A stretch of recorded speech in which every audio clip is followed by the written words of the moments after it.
This right here is the focus of this damn video. Oh yes, oh yes, oh yes, oh yes, oh yes, baby.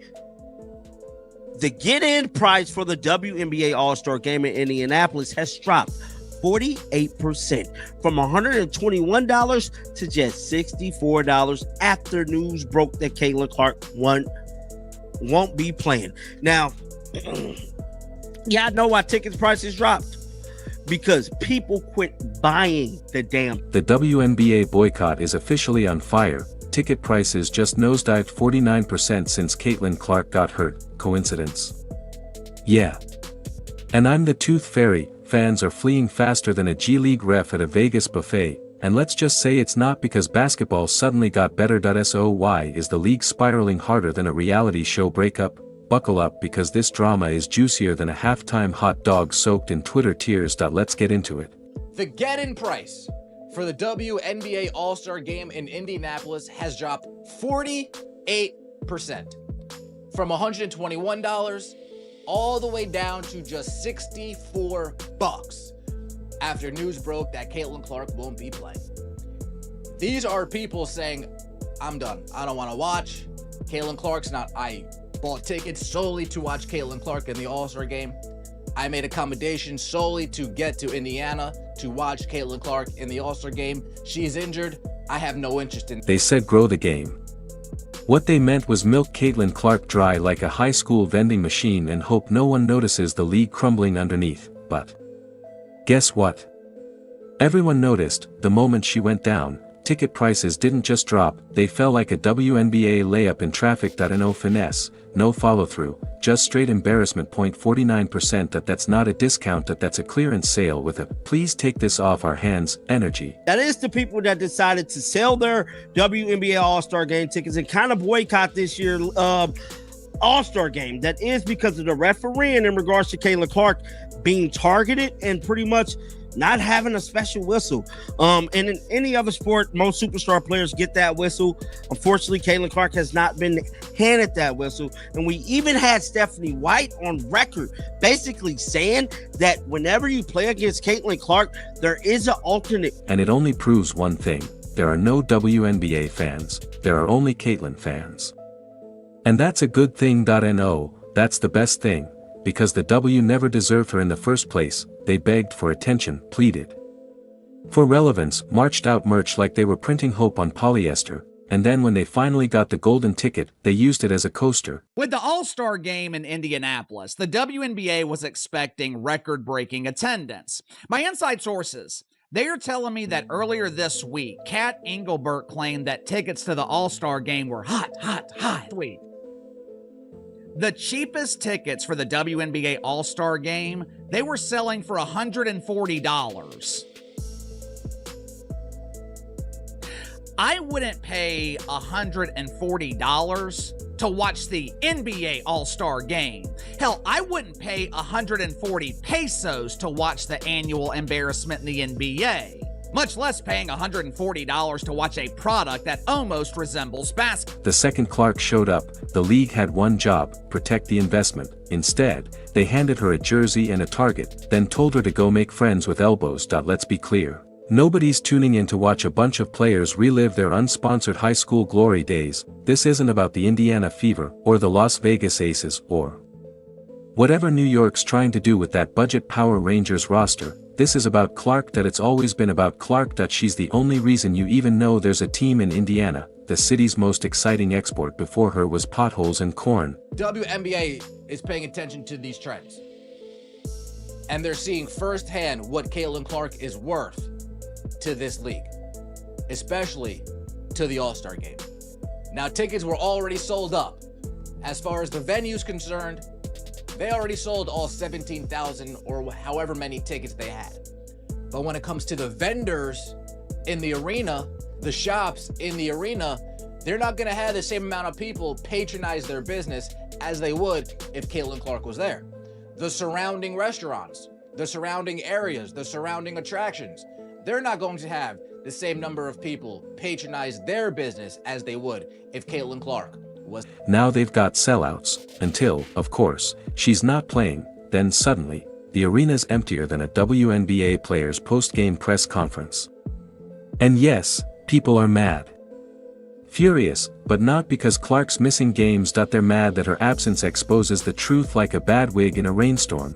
No one cares when she's not on the floor. She is the show. She's the buzzer, the halftime act, the afterparty, and the traffic jam on the way home. Without her, it's just cardio and matching uniforms, and if she's not out there, nobody's paying premium prices to watch what looks like an awkward rec league with better lighting. The W wants to act like it's bigger than any one player, sure, and Blockbuster thought people would always rent DVDs. Newsflash, star power is the product.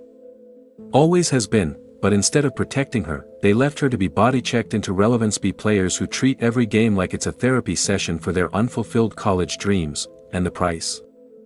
Oh, it's showing. Lower ticket sales, dwindling viewership, sponsors side-eyeing their spreadsheets like, did we really agree to this? It's not even subtle anymore. Actually paying to play Where's Waldo? Who is paying to do that? I'll tell you who. No one. Unsurprisingly, once it was announced that Caitlin Clark would be missing the festivities, once it was announced that the only star would be skipping the All-Star game, ticket prices immediately fell into the pooper, and they have been circling the drain ever since, trying desperately not. The moment Clark limps off the court, the energy flatlines. Fans aren't stupid. They're not buying overpriced popcorn and parking passes to watch a passive-aggressive game of bump and run. They came for threes, not threats. They want magic, not mayhem. But apparently, asking for fair play and some actual basketball strategy is too much when you've got teammates and opponents treating the court like it's a WWE audition. And the worst part, people try to pretend like this is normal. Like it's just physical basketball or rookie hazing. No, this is frustration wearing a jersey and pretending it's about toughness. It's a league that's spent so long ignored. It doesn't know how to handle attention without self-sabotage. Clark wasn't just their shot at going mainstream. She was the mainstream, and rather than build around her, they built against her. Now they're shocked that the seats are as empty as their long-term planning. Let's be real, the only consistent thing in this league right now is Clark carrying both the ball and the brand. The moment she's gone, even temporarily, the illusion collapses, the parity, the passion, the progress. It evaporates like a WNBA lead in the fourth quarter. People like that, like Alyssa Thomas right there, speaking out, have her speaking out or saying the things that she's saying about fans has led directly to this kind of thing. Caitlin Clark gets hurt, and guess what? Your demand vanishes because people ain't going to pay up to see these athletes that are ungrateful that their sport's growing. People like Alyssa Thomas speaking out, saying what she did about the fans. That kind of attitude led directly to this. Caitlin Clark gets hurt, and guess what? The demand vanishes, because people aren't paying to watch athletes who are ungrateful their sport is even growing. What's left? A product that can't sustain itself without her name in the headlines. There is no WNBA right now. There's Caitlin Clark, and then there's everyone else hoping to catch a retweet. So yes, let's say it louder, there are no Fever fans. Nobody's buying season tickets to see bench rotations and moral victories. People are watching to see Caitlin drain logo threes and set records like she's playing NBA Street. She's what gets butts in seats, clicks on highlights, and grandma asking why Iowa isn't still in the playoffs. The Fever might wear the jerseys, but Clark is the brand, and it's funny, because the W thought this would help everyone. More exposure, they said, more eyes on the game, but they forgot something. Exposure doesn't mean people suddenly care about mediocrity. It just means they notice when the product can't survive without one player's gravity. Clark was never just another rookie. She was the oxygen in a room full of flickering candles, and now that she's out, the lights are going out too. The league wanted to go viral. Well, congratulations. You've gone viral for all the wrong reasons, not because of game winners or thrilling matchups, but because of drama, hard fouls, and highlight reels that look like security cam footage from a bar fight. She was officially ruled out before all of these things, and look at the news that dropped. This is wild.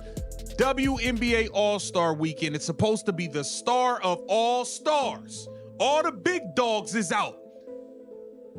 Asia Wilson, Sabrina Ionescu, Brianna Stewart, everybody's out.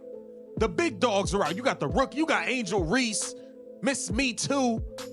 All of the stars are here. And look at this news. The get-in price for the WNBA All-Star Game in Indianapolis has dropped 48% from $121 to just $64 after news broke that Caitlin Clark won't be playing. Meanwhile, the only one bringing actual basketball to the equation is the one you let get shoved, tripped, and tackled in broad daylight. So when the ticket prices plummet, when the TV deals stutter, when the fans say no thanks to another game without Clark, you earned that. The numbers speak louder than your fake tough girl PR. 49% that's not an adjustment, that's a panic button. And it all circles back to one undeniable fact: Caitlin Clark isn't just part of the WNBA, she is the WNBA, and every bump, every bruise, every absence only makes that truth louder. So don't act shocked when fans start walking out with their wallets. They're not boycotting basketball, they're boycotting the nonsense. Let it all burn. Let the ticket prices nosedive like a failed alley-oop. Let the ratings slip faster than a soap bar in a prison shower, and let the seats stay empty enough to echo. Because eventually, the numbers will dow hat the league refuses to do. Tell the truth, all the empty slogans and empty arenas can only hide reality for so long, and right now, the scoreboard isn't flashing equality or growth. It's blinking Caitlin Clark or bust. Today, the All-Star ticket, last night, the All-Star ticket prices have been cut by quite a lot. They have been cut by quite a lot, and I think it is a bit of a problem. And the tickets are cheaper, but actually, you know what? I mean this, it is most definitely better. Most definitely better for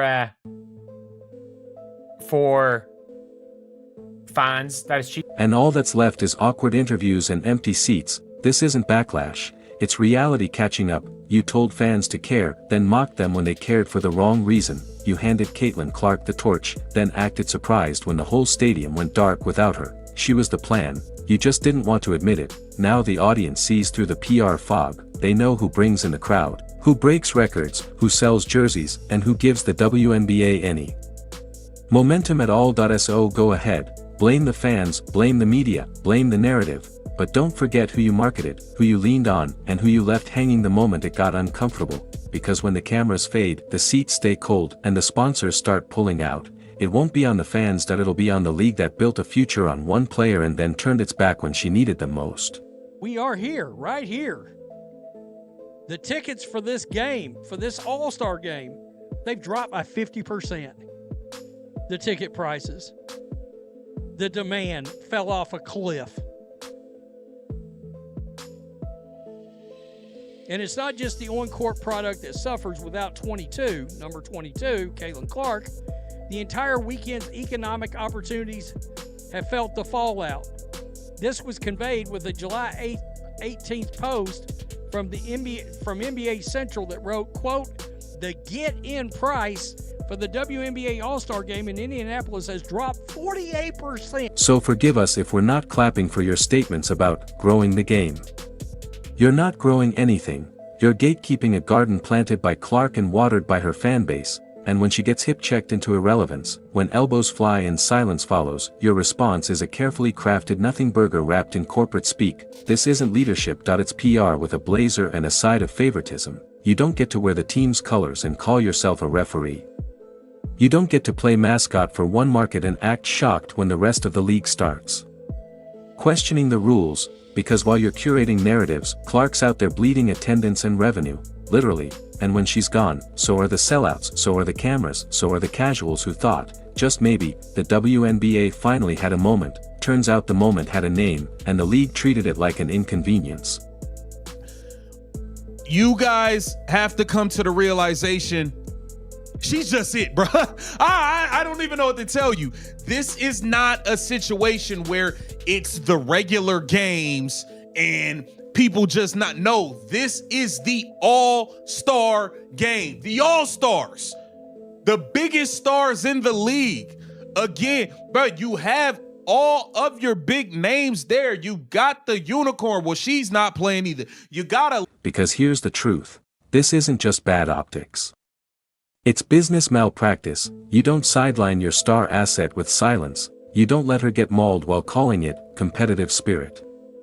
And you definitely don't pretend the lights aren't flickering when she's not in the building. Every metric that matters, attendance, ratings, merch, engagement, has one common denominator, Caitlin freaking Clark, that she's not a storyline, that she's the lifeline. And every time she gets disrespected, every time she's off the court, you're not just losing minutes. You're losing millions to SO while the league stumbles over excuses. While execs fumble press releases full of nothing, the fans already figured it out. They not confused that they're done, because if the W won't protect what's saving it, then maybe it doesn't deserve to be saved. 49%, and they're down to $64. I wonder what price they are right now. I'm just gonna check what the get-in price. I just want to see what the get-in price is right now, because I'm guessing the get-in price is probably. So on Ticketmaster, I'm looking through at the minute if it would actually load up properly. So on Ticketmaster, the cheapest seats are. So you can get seats for $75-ish in like really. You had the cheat code in your hands and you fumbled it like a bad pass in crunch time. Caitlin Clark was the moment, the movement, the money, and instead of doubling down, you doubled back. Tried to spread the spotlight, tried to pretend this was an ensemble cast. Spoiler. No one's showing up for the understudies. This isn't about fairness, that it's about facts, and the facts say Clark built the bridge, and the rest just walked across it. So now, as the arenas echo, as sponsors hesitate, as fans turn off the games they used to circle on the calendar, don't act surprised. You had a star, you chose pride, now you get silence. Well, shit. We have some really disappointing WNBA injury update. Caitlin Clark is officially ruled out for all events of the All-Star Weekend. She did say, don't worry, she's still going to be at Gamebridge. She's still going to be around. She's still going to be making her appearances, signing for the fans, everything she can do to make this a great event. But unfortunately, that groin is still bothering her, and it's the right groin now. We saw her get injured the other night. It was the left groin previously. She did release a really nice statement about it, so I'll go ahead and show you. I'm so excited for Indy to host WNBA All-Star Weekend. I want to thank Indianapolis Host Committee and all the people that have put endless work over the past year to put this event together. I know They didn't know Caitlin, no crowd didn't know spark, no spotlight didn't know plan, no pulse. The WNBA wanted to prove it could thrive on legacy and loyalty. Instead, it proved just how fragile the foundation really is, and now, as the seats stay empty, as the cameras pan over apathy, as the storylines dry up faster than the ratings, remember this: you weren't betrayed by the fans, you betrayed the one player they actually showed up for, and now, you're just watching the fallout from the mistake everyone told you was coming.